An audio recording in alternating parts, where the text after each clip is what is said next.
Good morning, everybody. Welcome to Monday Morning Inspirations. Darryl Green, you are back. We are delighted to have you.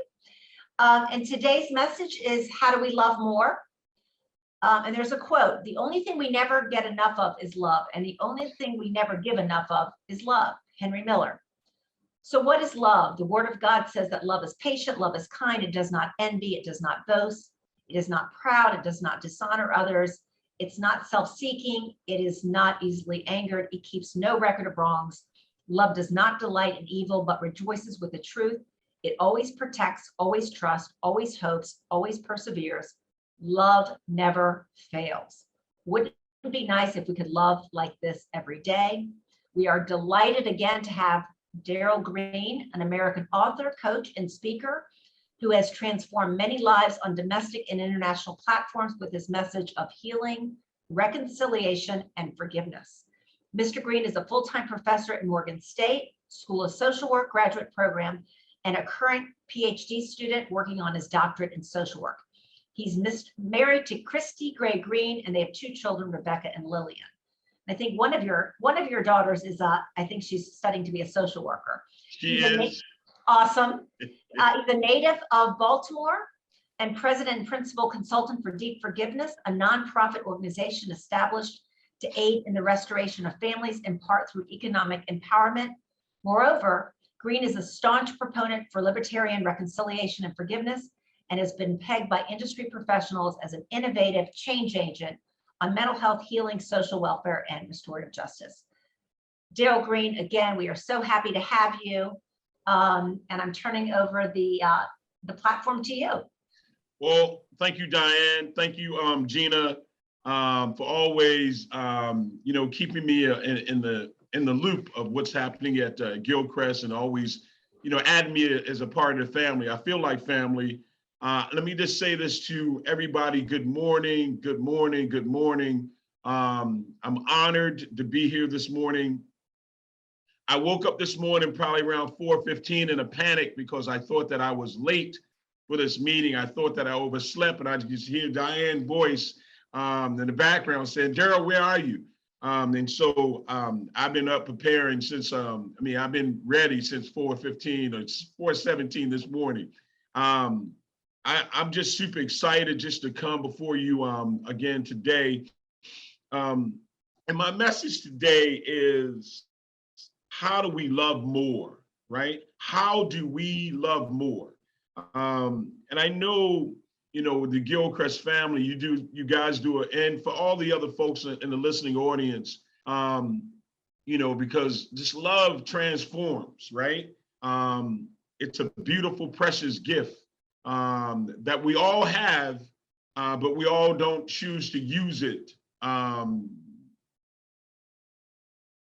We all don't choose to use it. And so today, I'm hoping to get you to lean over a little bit more over until living and laughing and loving more, right? Diane read both of those quotes this morning, and one by, Brother Miller. The only thing we never get enough of is love. And the only thing that we don't give enough of is love. I'm real clear, y'all, that we can't kill what we love. We can't kill what we love. And if the world practices love a little bit more, the world, listen, Superman's not coming to save us. We got to save ourselves. And if we love more, we can love our way through a lot of this nonsense, a lot of this stuff that we go through, that we see, and all the differences and that the individuals want us to focus on. But if we focus on love, the world will be much better. One of the hardest things for us, y'all, in my opinion, is that we beat ourselves up so much because we made a mistake. We had a transgression. We did something. And some of us, it's really difficult for us to love ourselves. I want to start there. You see, I know that you do an amazing job of loving those families those hospice families that come into the center, and breathing life into them and helping them through this process. But do you give that same amount of love to the person who sits in the next cubicle over to you, behind you, in front of you, inside of you? Do you give that same amount of love? But I want to go back to the most important piece is self-love, because we can't love ourselves. It's going to be really, really tough to extend that same amount of grace to others. And let me just say to you, hurt people, and we've got a lot of folks that are hurting. And because we're hurting, sometimes we don't extend that other hand. We don't extend the piece of love. We don't extend the piece of showing compassion, right? So how do we do that? Being a little bit more compassionate, showing a little bit more grace, showing a little bit more mercy,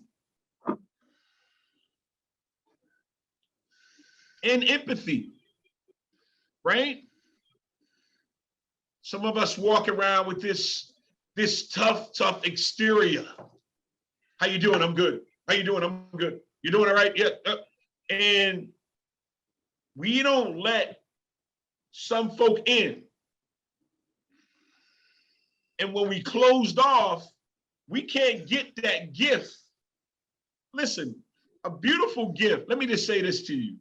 If nobody told you that they love you today, let me be the first one to tell you that I love you.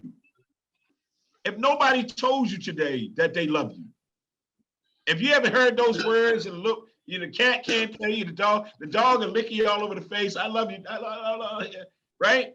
But if nobody verbally said those words to you, Wayman, Brother Scott, let me tell you I love you.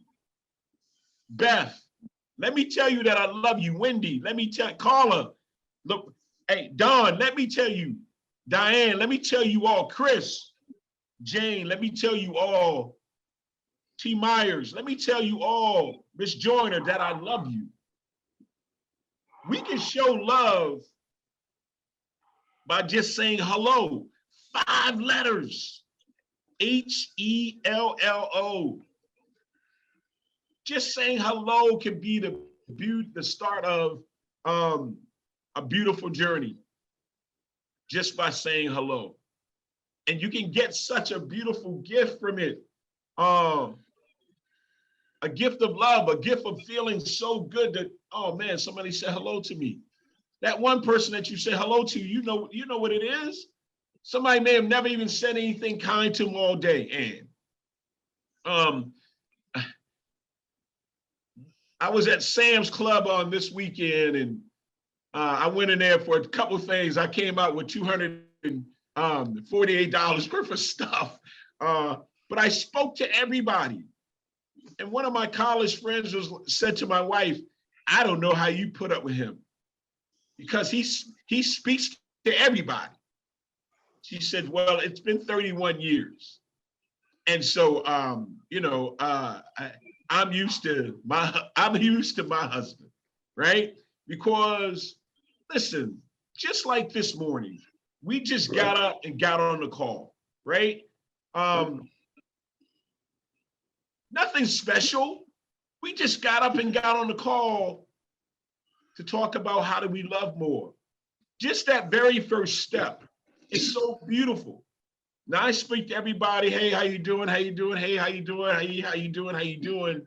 And sometimes folks are shocked or blown away, like, oh snap, is he talking to me? Yes, ma'am. How are you? Let me hold the door for you. I told them my parents, both my mother and father, taught me well. Let me hold the door. You need me to help you with putting those 48 bottles of water in your car? Oh, young man, would you do that? Yes, I would, right? We just gotta treat people the way we want to be treated, y'all. This thing isn't rocket science.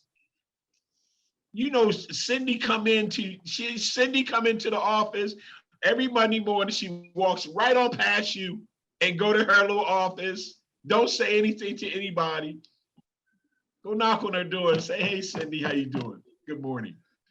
And then tell her good morning every single day.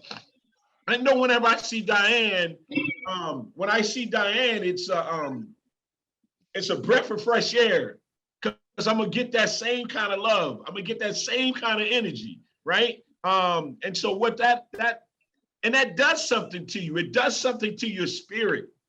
I will tell you, as I told my students on yesterday, we're better than the worst thing we've ever done. That's right. We are better than the worst thing that we've ever done. And so take your foot off your own neck. Give yourself a break.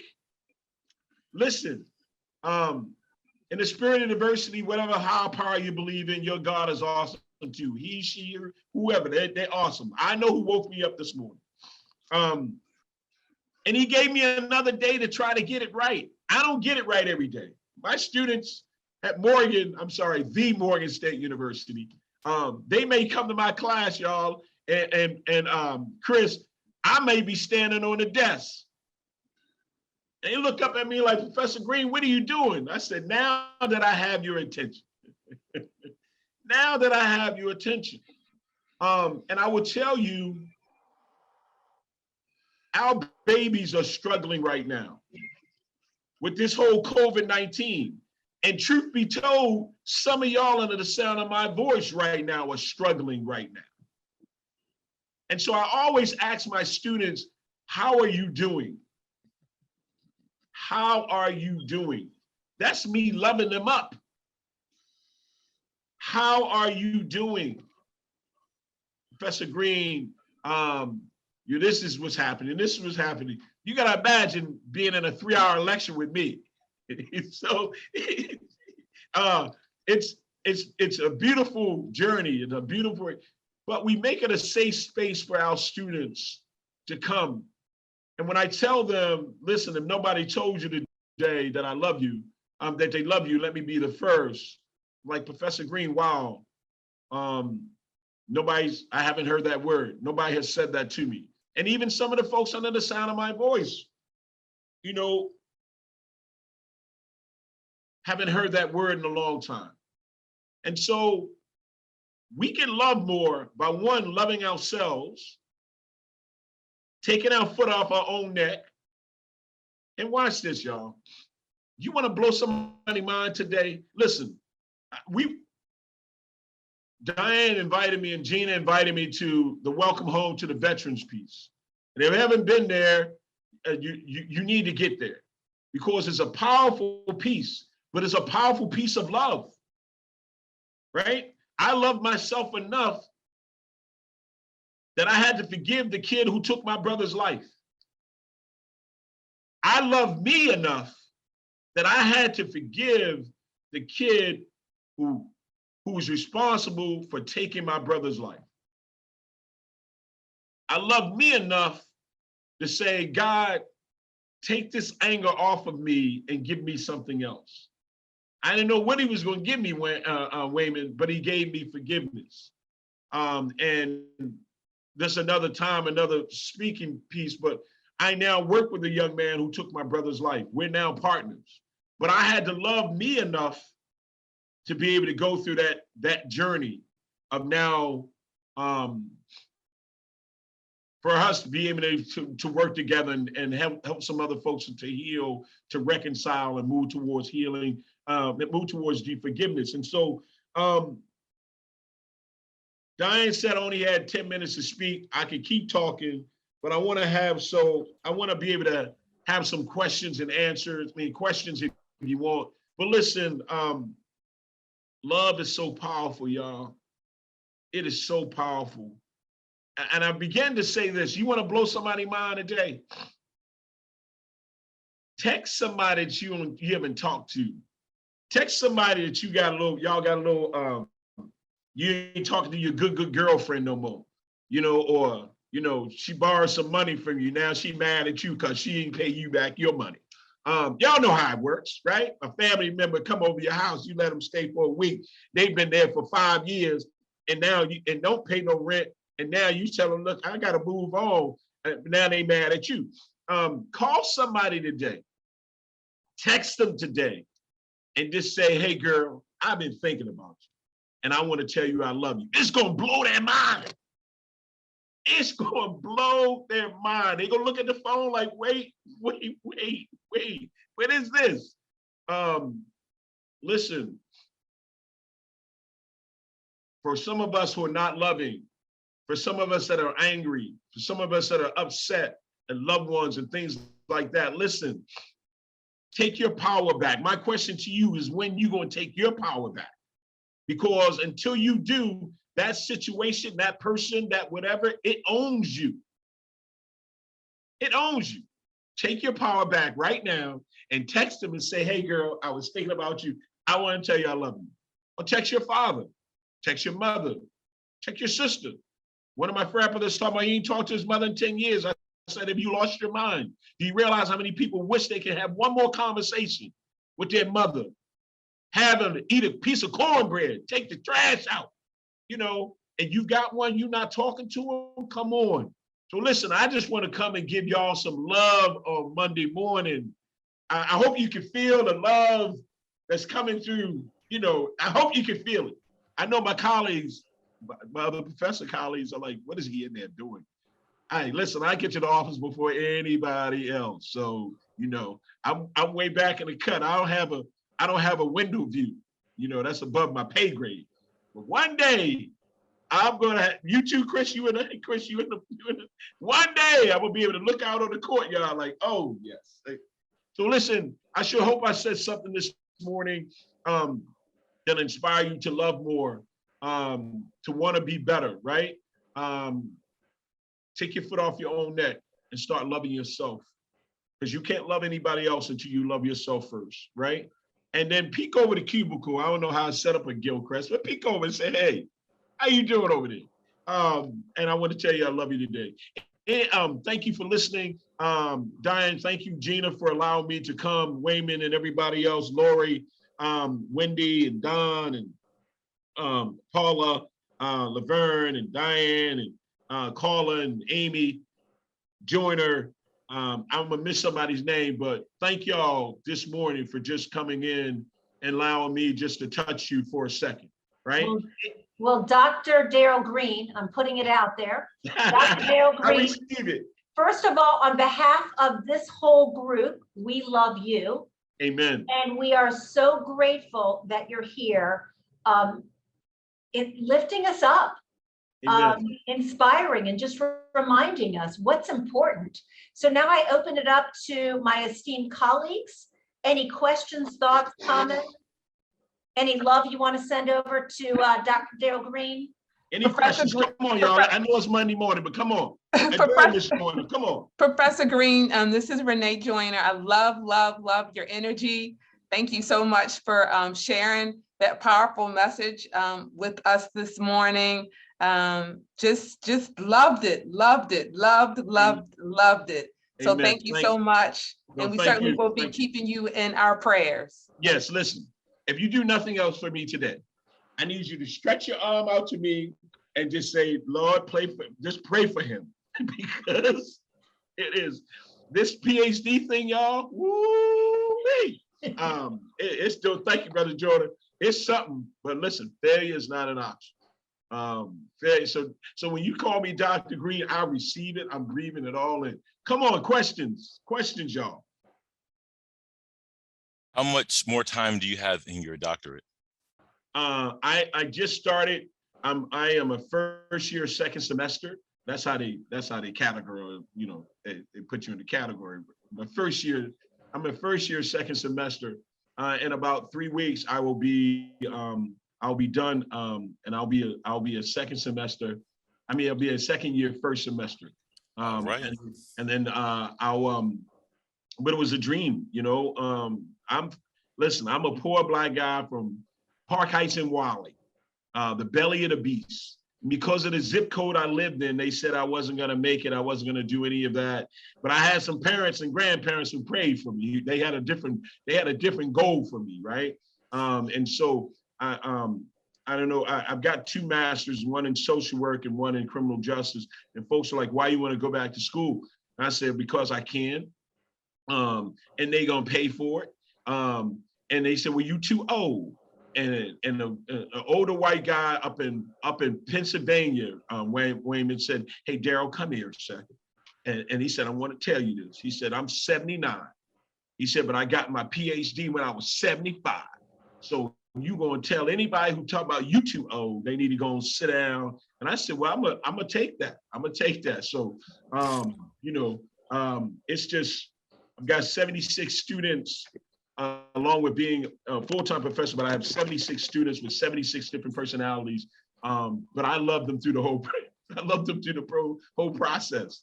Come on, y'all. Any other questions? They're gonna kick me off in a minute. I need y'all this morning. Well, at the risk of monopolizing your time, I wanted to know the message of deep forgiveness, right? The message of lifting each other up. You've come to us now. This is our 2nd time, and we love having you here. What are some of the other places and spaces where you've shared your message? And I've actually spoken across the United States, internationally, and globally.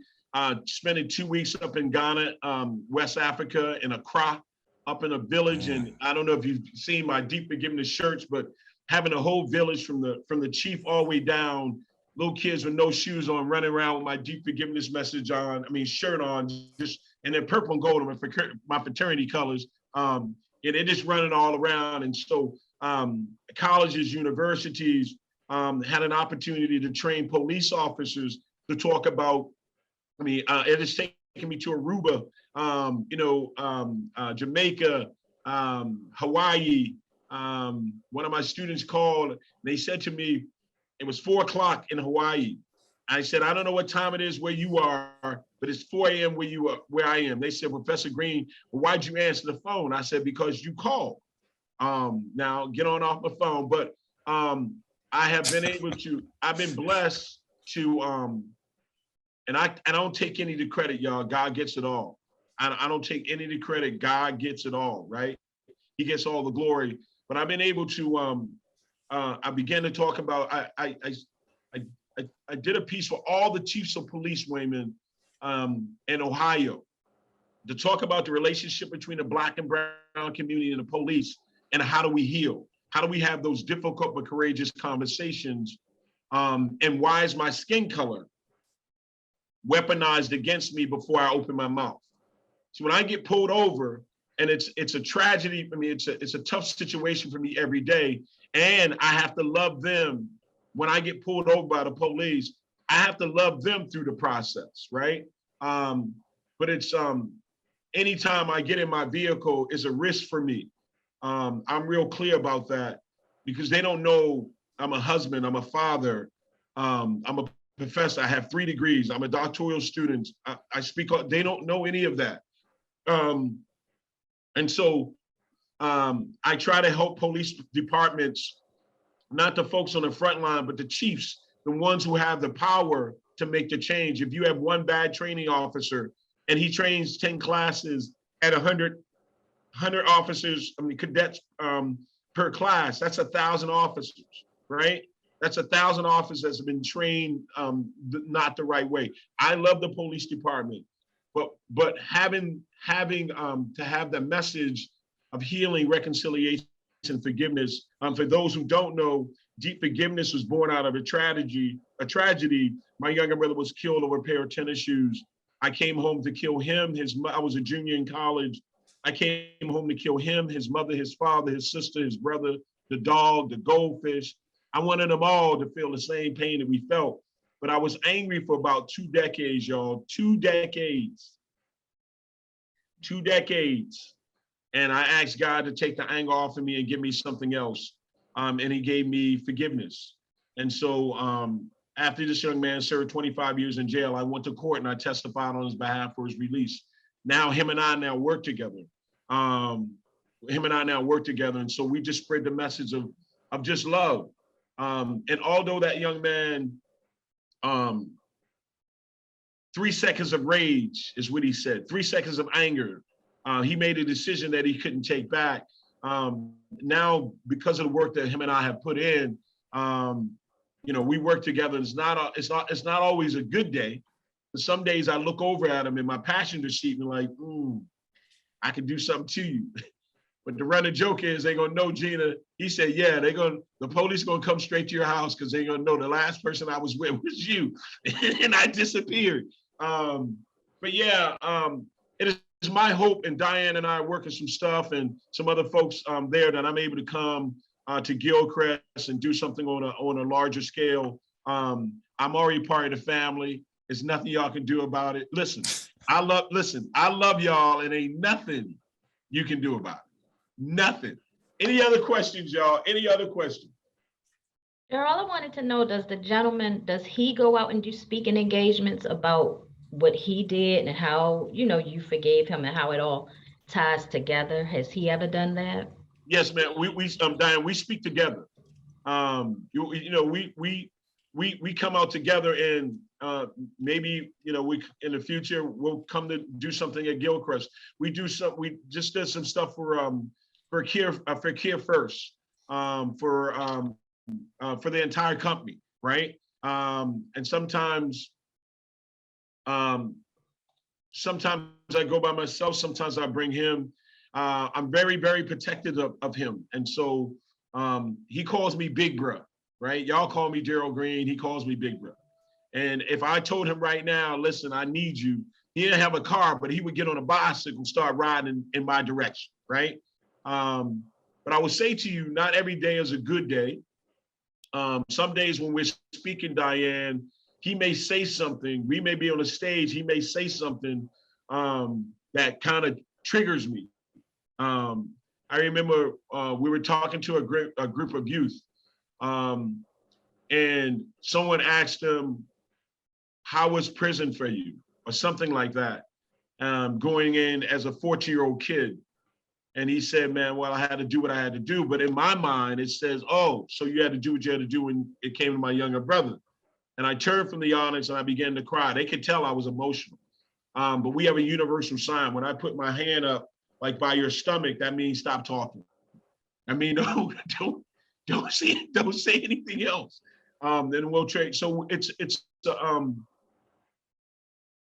a beautiful dance. It's a beautiful dance when it's done right.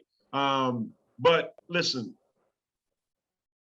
hurt people hurt people. And if I can forgive the young man who took my brother's life, and as I say to Diane and Gina all the time, surely you can forgive your neighbor who parked halfway in your driveway, or your sister who regifted something to you.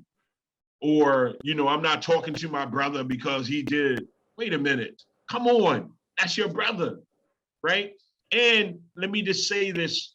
Forgiveness is not about the other person. Forgiveness is for you.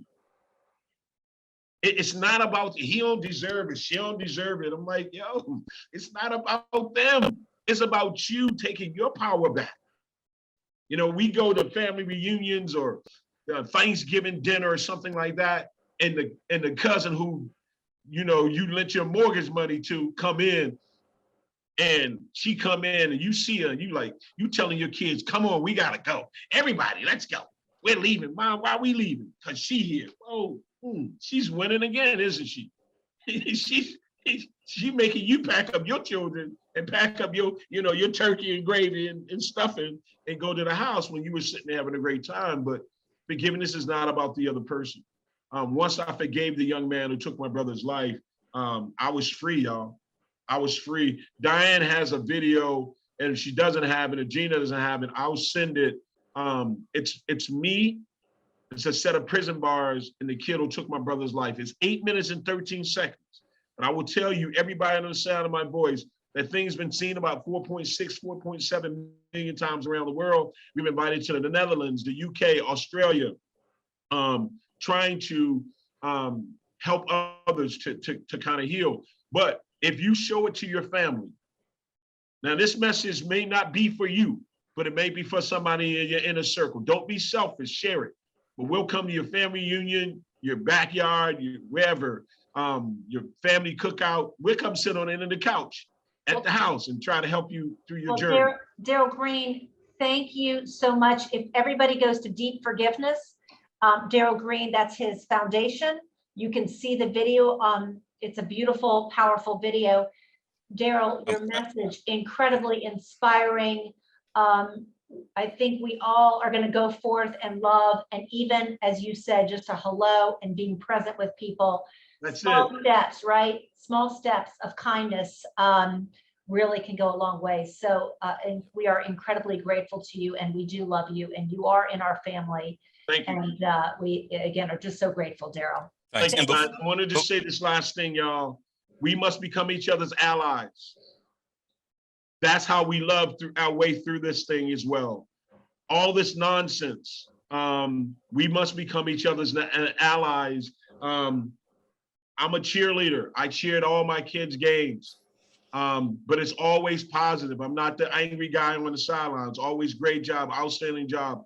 And it was crazy because I've been cheering for the last 7 years on the sidelines. And folks wait for me to say something wrong, but I never do. And someone said that I said something wrong. They stopped the whole game.